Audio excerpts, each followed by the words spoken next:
Hello there, kind viewer. My name is Atrophy of Soul, and once again I'd like to pose a question to each and every one of you.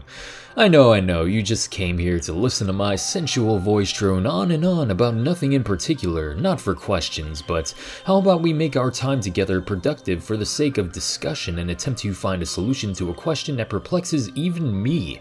Yes indeed, even I, your humble narrator, Atrophy of Soul, have been puzzled by this query and would like to explore possible solutions with your help. Many of the ideas that I will be exploring may become nebulous and muddled if I am not careful enough when explaining my stances, and the very nature of attempting to succinctly explain many of these concepts is to push the very boundaries of language itself. Language is a very useful tool, but every tool has its limits, and as much as I absolutely adore the nature of words, I understand that they can sometimes fail me. It is an uncomfortable position to find yourself in, especially when considering that the very tool that should be used to remedy the situation is the foundation of the problem itself. I go into this question with the acute knowledge that I may not have the ability to formulate a satisfying answer, and may not even be able to accurately convey a possible solution. Perhaps there is no definitive answer, but let's not get too ahead of ourselves. The question being posed here is, what makes a video game a video game? To even begin to construct a cogent conclusion to the proposed question, we must first answer another question. What is a game? This question in particular is where we may lose ourselves, but I'm going to ask you to bear with me for a moment as I attempt to define the term game. There are various ways that you can go about answering this question due to how vague the term game becomes when you break it down to its foundations. If you do so, there are plenty of things in everyday life that could very well be defined as games to the point of absurdity. Consider the following questions. Is driving to your job every morning a game? Is a child avoiding white tiles on the floor playing a game? Is turning the pages in a book a game? Is the act of learning the alphabet a game? Is solving a math equation a game? Is life a game? To break it down even further, do the self-imposed parameters that you place upon a given action make that action a game unto itself? I.e., if I were to take a writing utensil and tap it on my desk in quick succession within a limited span of time, has the act of tapping become a game mechanic? Which takes more precedence when defining a game, the intentions behind the creation of a particular thing, or the means with which someone manipulates the thing in question? The writing utensil that I used in my example was not created with the purpose that I attributed to it. However, does my manipulation of the object subvert authorial intent, or am I simply participating in a menial activity between objects that I've redefined for the purposes of quelling my own boredom? To venture into more familiar territory, there is a particular genre of video game that has been aptly dubbed walking simulator, due to the fact that, from a mechanical standpoint, they consist of very rudimentary methods of interactivity. Titles such as Sunset, Gone Home, Everybody Goes to the Rapture, and various others fall into this category and are oftentimes regarded in an acrimonious fashion by the gaming populace.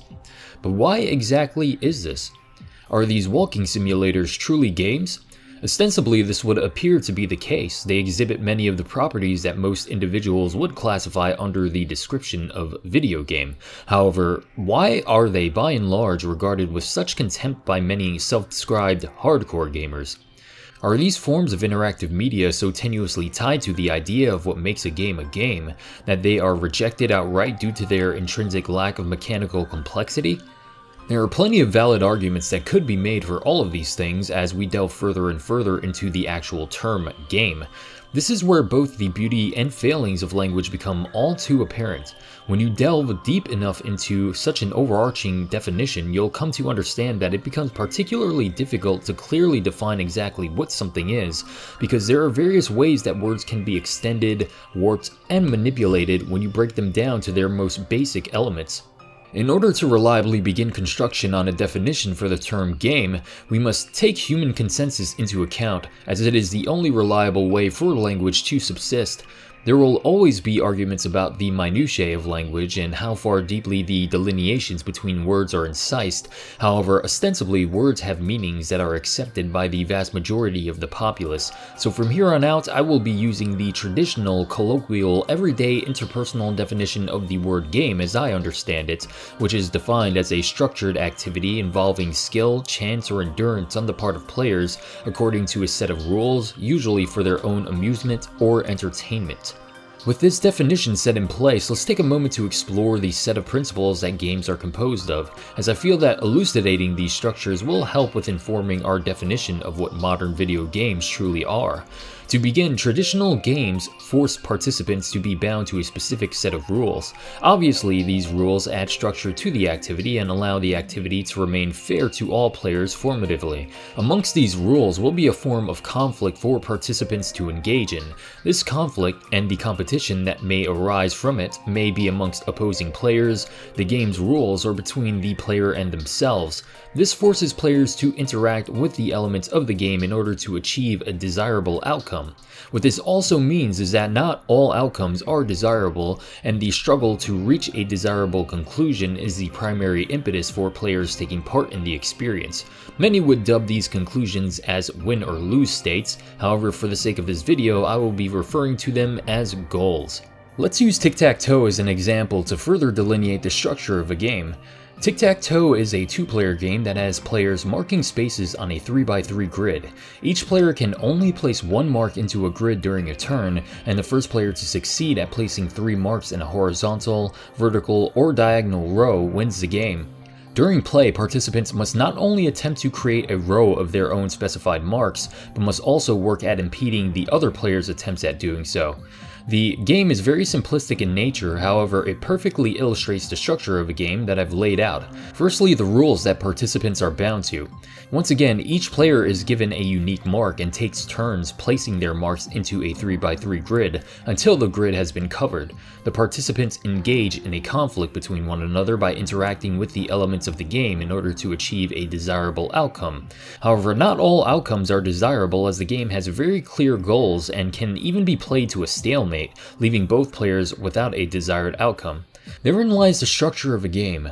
Rules, conflict, interactivity, and goals. Every video game that you can think of exhibits these properties through their entirety without fail. By revealing the structure of a traditional game, the structural integrity of a video game becomes clear, as without these foundational precepts, a game could not exist.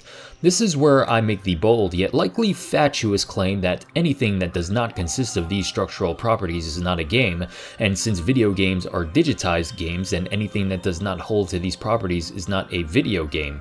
This isn't to say that some of these elements cannot be exhibited in things that aren't games, such as interactive stories and interactive toys.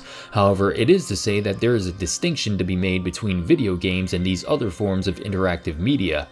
Over the past couple of decades, video games have assimilated elements from other mediums such as film and literature, and have spawned entirely new forms of entertainment as designers have experimented with the elements that interactive experiences consist of. We are finding that there are various ways that digital media can take shape. However, I feel that this industry has been myopic in not distinguishing between these forms of media sooner, which is why we currently find ourselves at odds with people who are questioning why gamers are so interested in gameplay, and why gamers tend to reject titles that deliberately attempt to invalidate a game's traditional structure. Going back to our earlier example of the much maligned walking simulator, are all of the properties that I've described exhibited by most titles that fall within this genre? Well, for the most part, they are interactive and tend to have goals. However, where many of them fall short is in their lack of various adverse outcomes for players to overcome. There isn't a particular set of rules to structure interactivity, and thus there exists an overt lack of nuanced mechanical integrity that many gamers recognize implicitly, causing an adverse reaction.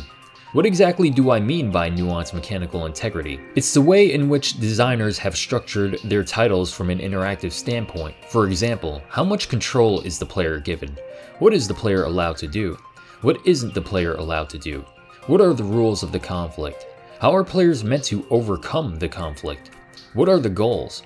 There are plenty of titles that fall into the genre that may very well be considered to be games. However, en masse, there's been a push from the indie scene to strip titles of mechanical integrity and present these specific titles as the evolution of the medium. By creating passive experiences that simply shoehorn player interaction, these particular designers are failing to use the medium to its fullest potential. There is a fundamental difference between mere interactivity and mechanical complexity, which is where I believe the distinction between video games and other forms of interactive media can be found. This is why I believe that it is important to recognize and define what it is that makes a video game, because if we were to consider these titles to be the apex of what the medium is capable of, then gaming as a whole would devolve into a vacuous abyss of pseudo-intellectual pandering of the lowest possible caliber. The progression of gaming is reliant on the way in which designers choose to structure their mechanics, the mechanical complexity, and the creativity with which mechanics are presented. To disregard the means by which players are able to interact with the worlds that designers have constructed is to miss the entire point of what makes gaming as a medium so unique and engaging. If indie titles such as Gone Home or Depression Quest are games, then why isn't my Facebook page a game? Why aren't Blu-ray menus games? Why isn't navigating my desktop a game? As I hope I've made clear by this point, simple interactions do not a game make. Therefore, simple digital interactions do not a video game make. If the structure that I've outlined in this video holds true, then no, these things are not games. To disregard the structure of a thing is to misunderstand it, so how can these indie titles be praised when they miss the entire point of what makes gaming such an interesting art form? It is important to distinguish between mediums in order to sufficiently critique them. Critique involves comparison, and if we were to compare many of these indie walking simulators to just about any title that consists of the structure of a proper game, they'd fall short as they are lacking in the game part of a video game. This does not mean that interactive novels or walking simulators shouldn't exist, as these experiences excel at telling stories. However, where they fail is in allowing participants to live stories, and that is the distinction between mere interactivity, such as turning the pages of a book or banging a utensil on a desk, and mechanical complexity, such as impeding a player's third mark in tic-tac-toe or pulling off that frame-specific jump canceling in Devil May Cry. Titles that truly push the boundaries of the medium create mechanics that are meaningful not only from a game design perspective, but from a thematic one. The Soul series is a perfect example of how blurring the line between game design and lore can develop into a deeply rewarding and viscerally satisfying series that successfully immerses players through and through. Most games tend to create a dichotomy between the world that players inhabit and interact with, and the world that designers present through cutscenes and story sequences.